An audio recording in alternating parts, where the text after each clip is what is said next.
नमस्कार भैया, आपका आदर्श विद्या मंदिर में ऑनलाइन शिक्षण कार्यक्रम में स्वागत है, अभिनंदन है। आज हम इस अध्यापन कार्यक्रम में अंग्रेजी ग्रामर में प्रेपोजिशन का हम अध्ययन करेंगे। प्रेपोजिशन जो है किसी भी वाक्य के अंदर नाउन और प्रोनाउन का संबंध किसी अन्य नाउन या प्रोनाउन से क्या संबंध है, इसके बारे में हमें बताता है। प्रीपोजिशन जो है संबंध सूचक जो है शब्द होते हैं जो हमें किसी भी वाक्य के अंदर किसी नाउन या प्रोनाउन का उस वाक्य में उपस्थित किसी नाउन या प्रोनाउन से भी संबंध बतलाता है। प्रीपोजिशन वह शब्द है जो किसी नाउन अथवा प्रोनाउन का संबंध किसी अन्य नाउन अथवा प्रोनाउन से बतलाता है। प्रीपोजिशन जो है उसकी वाक्य रचना का जो स्ट्रक्चर है, रचना सूत्र है, वो है सबसे पहले नाउन या प्रोनाउन, उसके बाद में जो भी है द्विग्रह या लिंगग्रह है, तो उसके बाद में प्रेपोजिशन, उसके बाद में noun pronoun.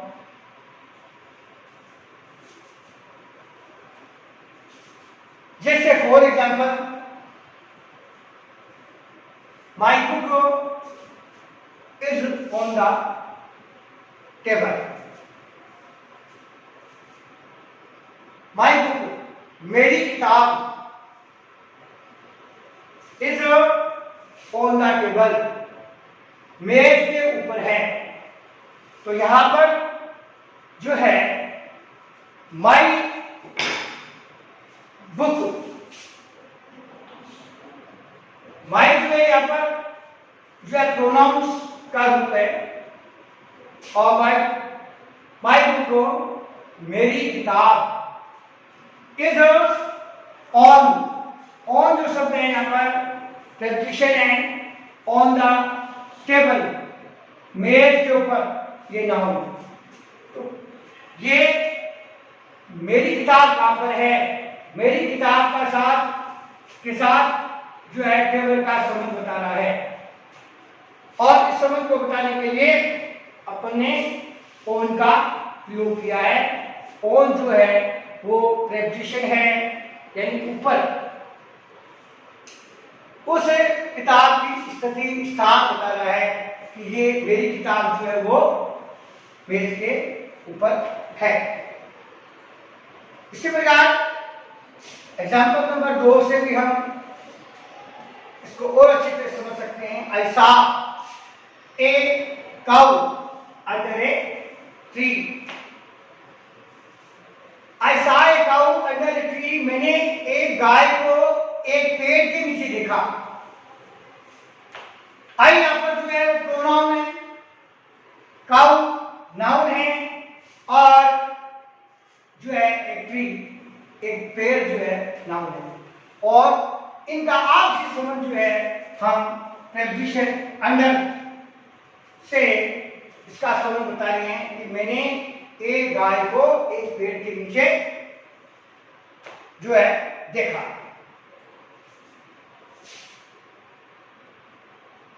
Example 3, she is in the school, वह विद्यालय में है। तो हमने इन वाक्य में देखा कि उपयुक्त एग्जाम्पल्स में दिए गए वाक्य में जो नाउन है और जो प्रोनाउन है उसका एक दूसरे के साथ जो शब्द बताया जा रहा है और जिस शब्द के द्वारा बताया जा रहा है उसको प्रेपोजिशन ऑन, अंडर और यहाँ इन जो है इससे अभिव्यक्त किया गया है। तो प्रेपोजिशन वही शब्द है जिसका किसी वाक्य में किसी नाउन या प्रोनाउन का उसमें प्रयुक्त तो किसी अन्य नाउन या प्रोनाउन से संबंध बताता है। वैसे तो प्रेपोजिशन जो है वो उनका वर्गीकरण जो है अनेक प्रकार से हम करते हैं, लेकिन यहाँ पर प्रेपोजिशन के मुख्य जो भाग है उसको हम ऐसे समझ सकते हैं कि पहला जो इसका प्रकार है वो है प्रेपोजिशन ऑफ मोशन। मोशन की गति, ऐसे संबंध सूचक जो है शब्द जो गति को दर्शाते हैं, प्रीपोजिशन ऑफ मोशन, गति के संबंध सूचक शब्द जैसे on, in, into, upon, across, along, through, from, to, for. तो ये जो शब्द है ये सभी वाक्य के अंदर किसी भी नाउन या प्रोनाउन की गति जो है उसको बताते हैं। और दूसरा जो इसका प्रकार है वो है प्रेपोजिशन ऑफ टाइम, यानी समय को बताने वाले जो है संबंध सूचक शब्द जैसे at, in, from, on, to, for, since, by, before, between. और तीसरा जो प्रकार है प्रेपोजिशन का वो है स्पेस, प्रेपोजिशन ऑफ स्पेस या प्लेस, स्थान को अभिव्यक्त करने वाले जो है प्रेपोजिशन, उसमें भी on, in, at, by, between ये शब्द आते हैं। अब हमने देखा कि जो टाइप्स ऑफ प्रेपोजिशन है इसमें जो शब्दों का उपयोग किया गया है प्रीपोजिशन का वो लगभग कॉमन है, यानी इनका प्रयोग हम मोशन के लिए भी कर रहे हैं, टाइम के लिए भी कर रहे हैं और स्पेस के लिए भी कर रहे हैं।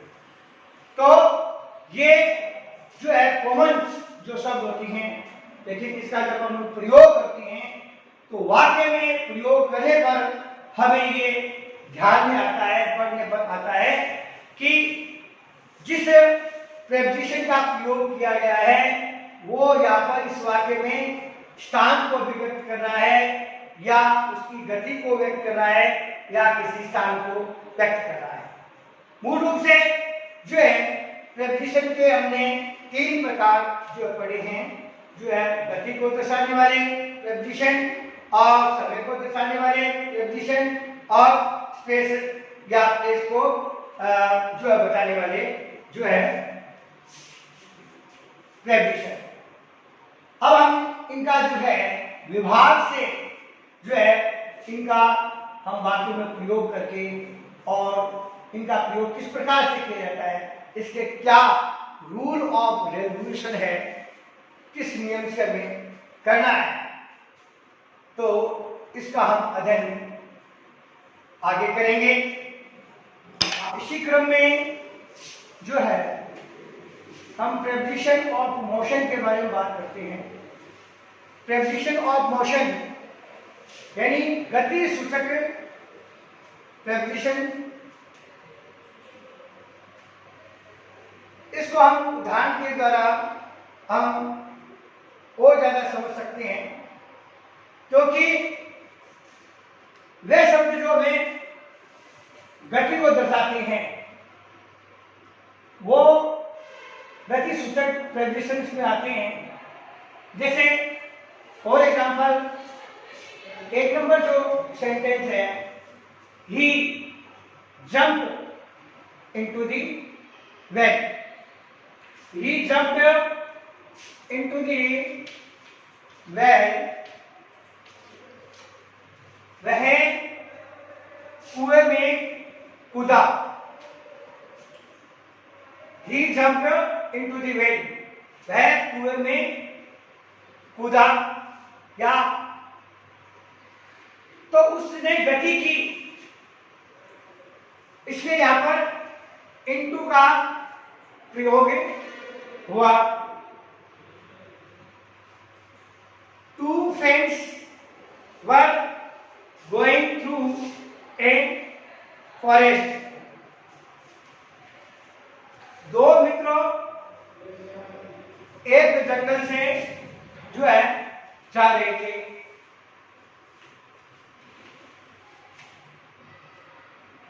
I am coming from the market, मैं बाजार से आ रहा था। Sorry, I am coming from the market, मैं बाजार से आ रहा हूं। They are going to school, way school जा रही हैं।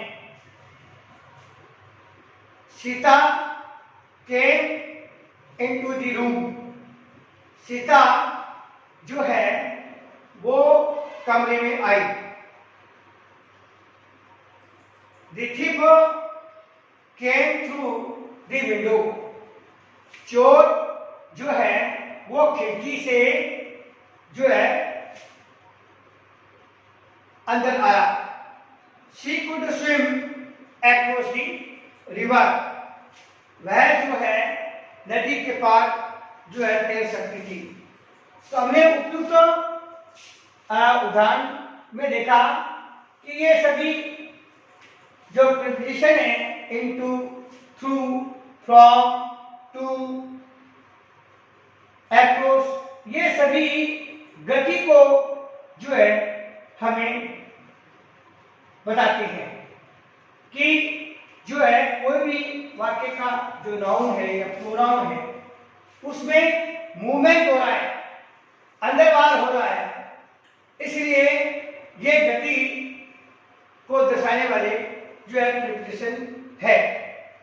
जैसा कि मैंने बताया कि प्रीपोजिशन जो है वो चाहे टाइम को इंडिकेट करने वाले हो, चाहे मोशन को करने वाले हो, या वो प्लेस या स्पेस को इंडिकेट करने वाले हो, वो जो है परस्पर जो है वो एक जैसे कॉमन जो है हमें देखने में आते हैं।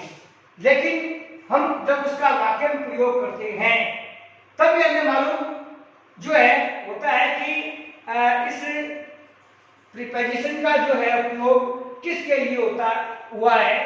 यहाँ पर वाक्य में मोशन के लिए हुआ है, या टाइम को बताने के लिए हुआ है, या स्पेस को बताने के लिए यहाँ पर प्रयोग किया गया है। तो ये कुछ प्रीपोजिशन जो है वो रूल ऑफ रेगुलेशन से उनका प्रयोग किया जाता है, उनका आइडेंटिफिकेशन किया जाता है कि यहाँ पर किस प्रीपोजिशन का जो है प्रयोग किया जाएगा और कहाँ पर जो है इसका प्रयोग किया जाएगा। समय को बताने के लिए किया जाएगा या टाइम को बताने के लिए जो है इसका प्रयोग किया जाएगा।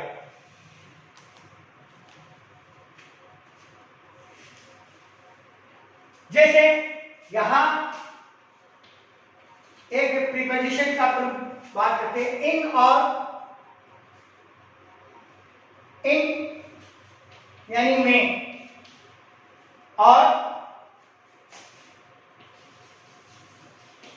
इनटू, इसका भी अर्थ में होता है। लेकिन इसमें थोड़ा क्या डिफरेंस है ये ध्यान करेंगे अपन। इन यानी अंदर में, और इनटू का भी अंदर या में होता है। इनका प्रयोग कहां करेंगे?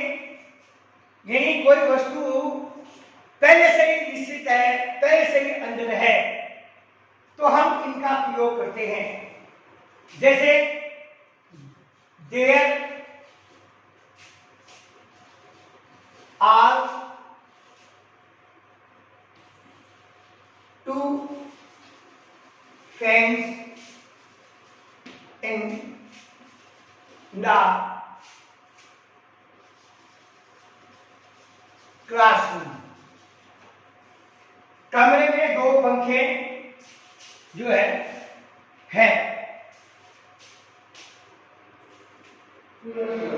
I am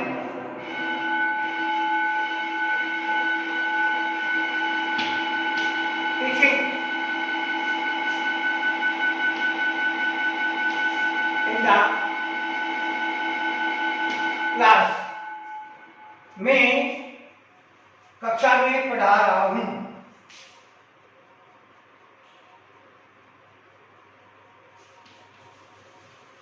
There are 5 members in my family। मेरे परिवार में जो है 5 सदस्य हैं। We are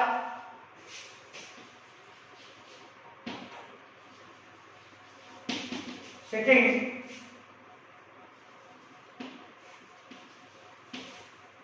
in the room। हम कमरे में बैठे हैं। He is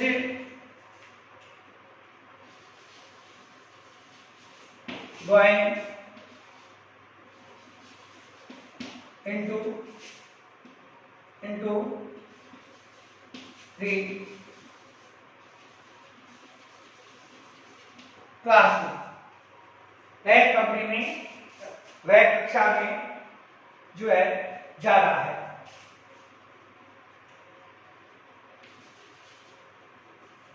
C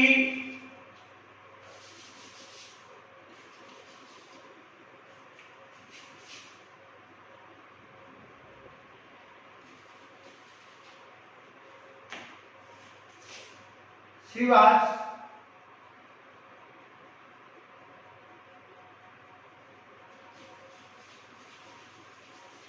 reading in her room. वह अपने कमरे में पढ़ रही थी। तो हमने देखा कि जहां पर इनका प्रीपोजिशन का प्रयोग किया गया है, वो वाक्य में अपने आप बताइएगा कि ये जो है इसका प्रयोग किस लिए किया गया है। There are 2 fans in the classroom। कक्षा में 2 पंखे हैं। पंखे हैं लेकिन वो कक्षा में पहले से ही हैं, इसलिए यहां पर इनका प्रयोग किया गया है। I am teaching in the class. मैं कक्षा में पढ़ा रहा हूं। तो मैं पढ़ा रहा हूं तो मैं पहले से ही जो है कक्षा के अंदर हूं, इसलिए यहां पर इनका प्रयोग किया गया है। There are 5 members in my family. मेरे परिवार में 5 सदस्य हैं, इसलिए यहाँ पर इनका प्रयोग जो है किया गया है, क्योंकि 5 सदस्य वो पहले से ही हैं। We are sitting in the room. हम कमरे में बैठे हुए हैं। तो हम पहले से कमरे में बैठे हुए, he is going into the classroom, वह कक्षा में जा रहा है। अब यहाँ गति हो रही है, यानी वो मोशन हो रहा है, इसलिए यहाँ पर इनको कहाँ जा रहा है, कक्षा में जा रहा है। She was reading in her room, वह अपने कमरे में जो है पढ़ रही थी। तो इनका प्रयोग जो पहले से अंदर है उसके लिए हम करते हैं, और इनटू का प्रयोग जहां पर गति होती है वहां इनटू का प्रयोग करते हैं। जैसे the lion fell into the well, शेर जो है कुएं में गिर गया। तो यहां पर गति हुई, मैं पहले बाहर था, अब ये अंदर हो गया, इसलिए यहां पर इनटू का प्रयोग किया गया है। तो there are many preposition and there are many rule of to use preposition. हम प्रेपोजिशन का प्रयोग हम समय, स्थान और गति को दर्शाने के लिए करते हैं, और कुछ नियम के अंतर्गत इनका प्रयोग किया जाता है, और कुछ का प्रयोग हम ऐसे करते हैं, और इसी क्रम में हम और आगे बढ़ेंगे। तब तक हम प्रेपोजिशन का डेफिनेशन, उसके काइंड्स हम याद करेंगे, और इनको अपनी कॉपी के अंदर जो है लिखेंगे। इसी क्रम में हम आगे और विस्तार से इसका अध्ययन करेंगे। तब तक जय हिंद, जय भारत। आपको जो लिखवाया है उसको आप अपनी कॉपी में नोट करेंगे।